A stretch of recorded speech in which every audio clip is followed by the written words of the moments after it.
আমি আমার স্ত্রী নীলাকে সন্দেহ করি, কিন্তু কোনো প্রমাণ পাচ্ছি না। তাই বাসায় সিসি ক্যামেরা লাগিয়েছি। ব্যাপারটা শুনতে অদ্ভুত লাগছে, কিন্তু আমাকে আমার পরিবারের জন্য এটা করতে হচ্ছে। নীলাদ্রিকে আমি ভালোবেসেই বিয়ে করেছি। 3 বছর প্রেম করে অনেক যুদ্ধ শেষে বিয়ে।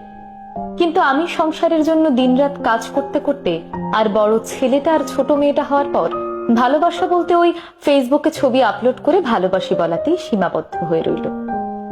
নীলাকে এখন আমি চিনতে পারি না। কি খিটখিটে আর ঝগড়াটে হয়েছে। কথায় কথায় খোঁটা দিয়ে কথা বলে। সারাক্ষণ রাগ যেন নাকের ওপর। প্রায় দেখি সন্ধ্যা অব্দি চুল ভেজা। জিজ্ঞেস করলে বলে কাজ করতে করতে দেরিতে স্নান। কি এমন কাজ করে? মা বাবা আর 2 বাচ্চা। ভাব এমন যেন মায়েদের মতো 15-20 জনের কাজ করছে। কোনো কাজ ঠিক মতো করে না। একটা জিনিস পাওয়া যায় না। মাঝে মধ্যে শার্ট অব্দি আয়রন করা পাওয়া যায় না। রান্নায় কোনোদিন ঝাল বেশি তো কোনোদিন লবণ নেই।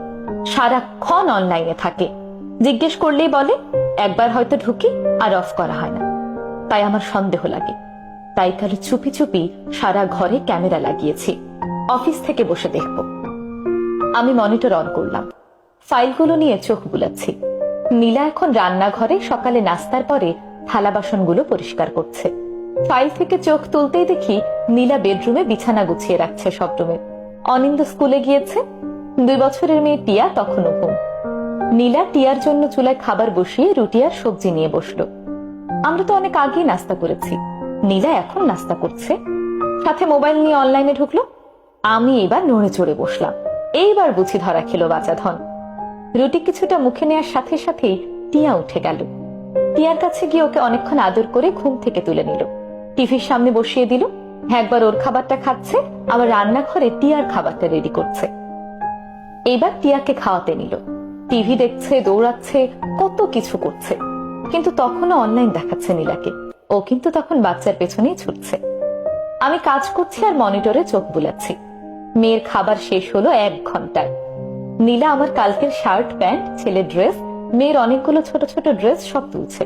বাথরুমে নিয়ে সব সাবান পানিতে রেখে আবার রান্নাঘরে গেল। ফ্রিজ থেকে মাছ মাংস নামিয়ে মাকে বলল তরকারি কেটে দিতে। ভাত আর টিয়ার জন্য খিচুড়ি তুলে দিয়ে একটা কাপড় নিয়ে ঘরের সব ফার্নিচার পরিষ্কার করছে। তখনও অনলাইন শো করছিল নীলাকে। মোবাইলে চোখ গেলে এসে ডাটা অফ করে।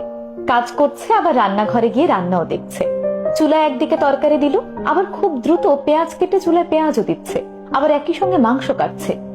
তখন বাবা এসে বলল চা দাও তো একটু কড়া করে, আর একটু নাস্তা দাও।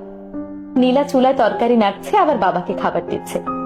নীলা আবার ছুটছে টিয়ার পেছনে, ফ্রুটস খাওয়াচ্ছে। এরপর বাথরুমে গিয়ে কাপড় সব ধুয়ে শুকোতে দিল। নীলা পুরো ভিজে গিয়েছে, কিন্তু স্নান করেনি। এত দ্রুত কাজ করছে কেন নীলা? বুঝতে পারলাম না। নীলা রান্না শেষ করে সব গুছিয়ে ফেলেছে। তখন মা এসে বলল বেগুন ভর্তা করো তো একটু শুটকি দিয়ে। নীলা মায়ের দিকে তাকিয়ে রইল, কিন্তু কোনো কিছুই বলল না। হঠাৎ আমার ব্যাপারটা চোখে লাগলো। নীলা রাগও দেখালো না। এটা হয়তো প্রতিদিন চলতে চলতে নীলার রাগ অনেকটাই এখন থেতো হয়ে গিয়েছে। অসহায় লাগছে। নীলা আবার মেয়ের খাবার নিয়ে ছুটছে। কি দুষ্টুমি! যখন খাচ্ছে না তখন একটা থাপ্পড় দিল। তখন মা এসে নীলাকে উল্টা বকা দিয়ে টিয়াকে নিয়ে গেল। খাবার রয়ে গেল। নীলা একটু চা খেতে নিল, তখন টিয়া আবার কান্না। ওকে তখন ঘুম পাড়িয়ে দিল। নীলা চুলায় বেগুন আর শুটকি দিয়ে ঘর ঝাড়ু দিচ্ছে। তখন অনিন্দকে স্কুল থেকে নিয়ে এলো বাবা। অনিন্দ এসে শুরু করলো দুষ্টুমি। নীলা অনিন্দ আর টিয়াকে স্নান করাতে নিল, যেন যুদ্ধ করছে। আবার এদিকে রান্নাঘরে ভর্তার জন্য দেওয়া বেগুন প্রায় পুড়ে গিয়েছে। নীলা ঘর মুছতে নিল। রান্নাঘরে গিয়ে আবার ভর্তা দেখছে, আবার ঘর পরিষ্কার করছে। বাচ্চাগুলো টিভি দেখা নিয়ে মারামারি করছে। নীলার পরিষ্কার করা ঘরে আবার ময়লা করছে। নীলা তখন ওদের বকাবকি করছে। বাসায় থাকলে আমি উল্টা নীলাকে বকা দিই ওদের কিছু বললেই। অদ্ভুত ব্যাপার, এখন আমার স্বাভাবিক লাগছে। নীলার জায়গায় আমি হলে আরো বেশি রাগ করতাম মনে হচ্ছে। নীলা ঘর মুছে বাথরুমগুলো পরিষ্কার করছে। তখন প্রায় 2টা। বাবা ভাত চেয়ে যাচ্ছে।